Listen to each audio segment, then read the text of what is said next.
નમસ્કાર દર્શક મિત્રો, એસએનએસ ન્યૂઝમાં આપનું હાર્દિક સ્વાગત છે અને હું છું ઈશા। સમાચારમાં વાત કરીએ તો વડોદરા જિલ્લાના ડભોઈ તાલુકાના સુપ્રસિદ્ધ કરનાળી કુબેર ભંડારી મંદિર ખાતે ભક્તોનું ઘોડાપુર જોવા મળ્યું। આજે બુધવારે અમાસ નિમિત્તે કુબેર દાદાને લીલી ખજૂરનો શણગાર કરવામાં આવ્યો હતો। ભક્તોના હર હર મહાદેવ અને જય જય કુબેરના નાદથી મંદિર પરિસર ગુંજી ઉઠ્યું હતું। ભાવિક ભક્તો દ્વારા કુબેર દાદાના દર્શન અને નર્મદા મૈયાના સ્નાન કરી ધન્યતા અનુભવી હતી। ડભોઈ બ્યુરો ચીફ યુસુફ પાટિયા।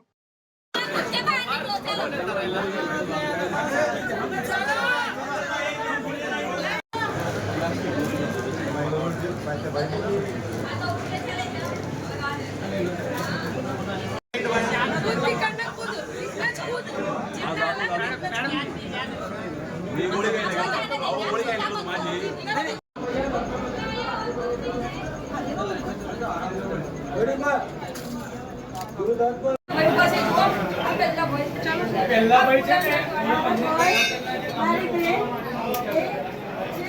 તમને ઓનલાઈન મળશે ઉતારશે તો